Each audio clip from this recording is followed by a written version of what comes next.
నానా ప్లీజ్, మీరు ఆలోచిస్తున్నట్టు నాకు అలాంటి ఉద్దేశం అసలు ఏమీ లేదు. నేను కృష్ణని వాళ్ళ అమ్మకు దూరం చేయాలని అస్సలు అనుకోవటం లేదు. నేను మీకు ముందే చెప్పాను కదా, కృష్ణ కస్టడీ గంగని ఇక్కడికి తీసుకురావడం కోసం మాత్రమే, ఇంకేమీ లేదు. నాకు తెలుసు తను ఈరోజు కాకపోతే రేపైనా ఇక్కడికి వస్తుందని.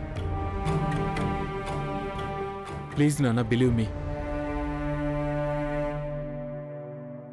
కానీ ఎంతకాలం ఇలా నడుస్తుంది?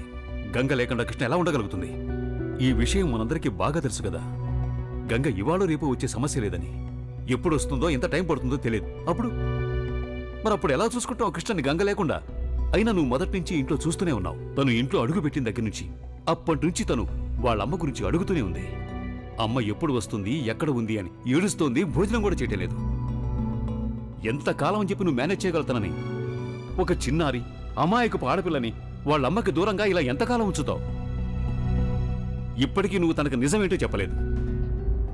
కృష్ణ ఏమనుకుంటుంది, ఇంకొద్దిసేపట్లో వాళ్ళమ్మ వస్తుంది అని, తప్పకుండా వస్తుంది అని. కానీ ఇదంతా తనను మోసం చేసినట్టే కదా. నాన్న నాకు తెలుసు, అయినో నేను తనకి మొత్తం నిజం చెప్పలేను. నేను తనకి చెప్పలేను ఇప్పుడే గంగ ఇక్కడికి రావటం లేదని. తనకి నేను నచ్చ చెప్తాను నాన్న, మొత్తం అంతా చెప్తాను నేను. కానీ నాకు కొంచెం టైం కావాలి. ఇంకా కొద్ది రోజులు నేను గంగని తీసుకొస్తాను. I promise. నాకు తెలుసు అబద్ధాన్ని నేను ఆసరాగా తీసుకున్నాను కృష్ణను మభ్యపెట్టడానికి. నాన్న ఇలా చేయటం చాలా అవసరం. లేకపోతే కృష్ణ ఎప్పటికీ నా దగ్గరికి రాదు. తనకి వాళ్ళ నాన్నతో ఉండాలని కృష్ణ ఎప్పటికీ చెప్పదు. మీరు నాకు అబద్ధం చెప్పారు కదా నాన్న.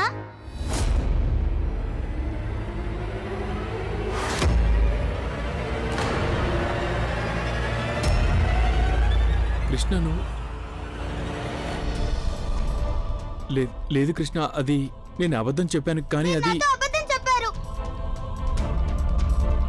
మీరు అబద్ధం చెప్పారు నాన్న. కృష్ణ కృష్ణ కృష్ణ నేను చెప్పేది విను ప్లీజ్. ఇక మీరేం చెప్పినా నేను వినను కృష్ణ నాన్న. ప్లీజ్, నేను చెప్పేది విను. కృష్ణ కృష్ణ కృష్ణ నేను చెప్పేది విను. లేదు, మీరేం చెప్పినా నేను అసలు వినను. మీరు నాకు అబద్ధం చెప్పారు. మీరు అబద్ధాల కోరు. కృష్ణ, నేను మా నేను అమ్మ ఎలాంటి- దగ్గరికి వెళ్ళాలి. మీరు ఇచ్చిన మాట నిలబెట్టుకోలేదు. మాటిస్తే అందరూ నిలబెట్టుకుంటారు. అయినా మీరే కదా నాకు చెప్పారు నేను ఇక్కడికి వచ్చానంటే అమ్మ కూడా ఇక్కడికే వచ్చేస్తుందని. కానీ అమ్మ అసలు రానే లేదు. నేను మా అమ్మ దగ్గరికి వెళ్ళాలంటే కృష్ణ మమ్మీ వచ్చేస్తుంది. ఇలారా నేను రాను. ఇలారా కృష్ణ లేదు, నేను అసలు మీ మాట వినను. ప్లీజ్, ముందు నేను చెప్పేది ఎత్తి విను. నేను అబద్ధం చెప్పడం లేదు. లేదు, ఇక నేనేమీ వినను. నేను అది మా కాదు. అమ్మ దగ్గరికి వెళ్ళాలి. మీ మమ్మీ దగ్గర తీసుకెళ్తాను. మీ మమ్మీ ఇక్కడికి ఇలా వస్తుంది. చూడు కృష్ణ. కృష్ణ చూడమ్మా, ఈ ఇల్లు మొత్తం నీదే. ఇక నువ్వు ఇక్కడే ఉండాలి. వచ్చినప్పటి నుంచి నువ్వేం తినలేదు కదా, ముందేదైనా తిను. వద్దు, నేను మా అమ్మ దగ్గరికి వెళ్ళాలి. నాకు ఇక్కడ ఉండాలని లేదు. చూడు, మీ పెద్ద నానమ్మ నీకోసం ఏం తీసుకొచ్చిందో. ఇదిగో ఈ బొమ్మ చూడిదెంత బాగుందో. ఇది నీకోసమే, తీసుకో. అత్తయ్య, ఆ కృష్ణ బొమ్మలతో తర్వాత ఆడుకుంటుంది. ముందు భోంచేయాలి ఆ కదా. ఏమంటున్నావు నువ్వు? ఇంకా నా చిట్టి తల్లి ఏమీ తినలేదా? సరే కాని త్వరగా వచ్చి నువ్వు భోజనం చెయ్యి. ఒకవేళ ఏమీ తినలేదంటే ఆడుకోవడానికి బలం ఎక్కడి నుంచి వస్తుంది దానికి?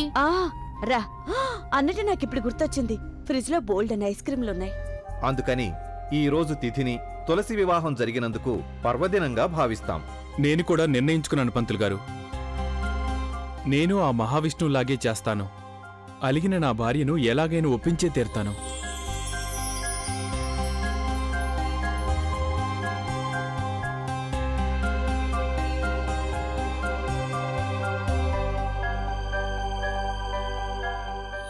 మీ మీద మీకు చాలా నమ్మకం ఉందే. నా ప్రేమ మీద నమ్మకం ఉంది. ఇక అదే ప్రేమ మీద నమ్మకంతో నేను నా కూతురు మా కోరికలను నెరవేర్చుకుంటాం.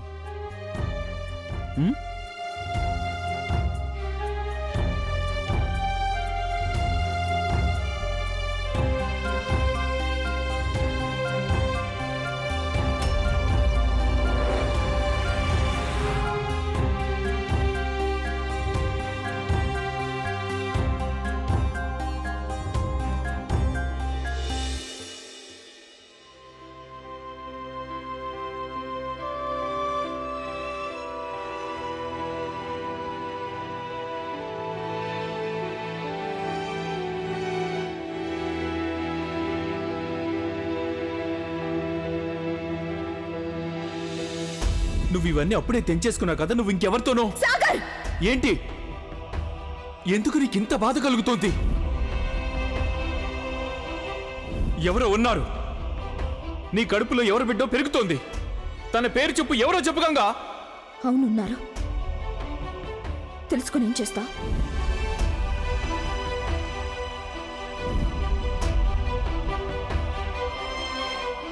ఒక మాట విని గంగా, ఈ రోజు నువ్వు వెళ్ళిపోతే ఇంకెప్పుడు ఇక్కడికి తిరిగి రాలేవు.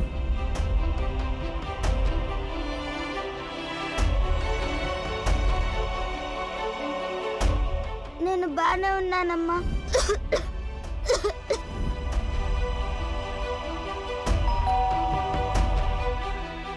కృష్ణ,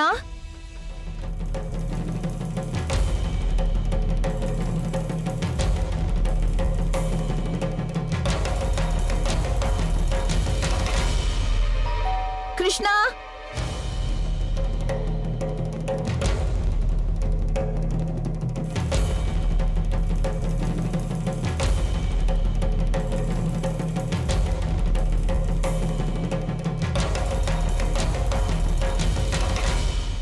కృష్ణ.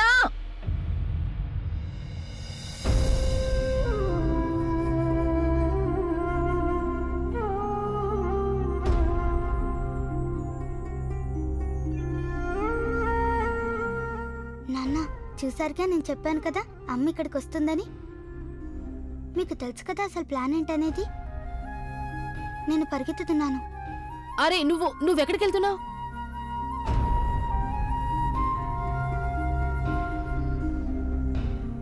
సరే సరే, వెళ్ళు వెళ్ళు వెళ్ళు, త్వరగా రా.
సాగర్,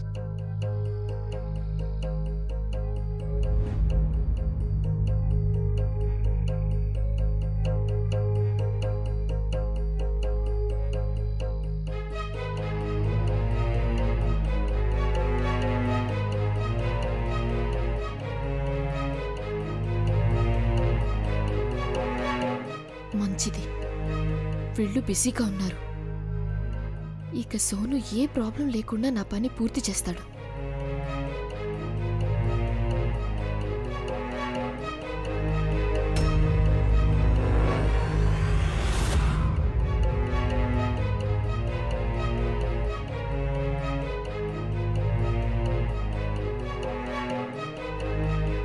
కేవలం నా రాజ్యమే నడవాలి, నీ కూతుర్ది కాదు. అప్పు ప్రాపర్టీ మీద కేవలం నాకు మాత్రమే హక్కుంది. అసలు నీకేమైంది జోయ? నువ్వెందుకు ఇలా మాట్లాడుతున్నావు? నువ్వు ఇంటికి ఎందుకు వచ్చావు? నువ్వు ఈ ప్రాపర్టీ కోసం వచ్చావా, లేకపోతే మీ అబ్బు మీద ప్రేమతో వచ్చావా? ప్రేమ ఆ మనిషి మీద? అతను నా బాల్యాన్ని, నా జీవితాన్ని నాశనం చేశాడు. నువ్వు చాలా పెద్ద అపోహలో ఉన్నావు గంగా. కృష్ణ!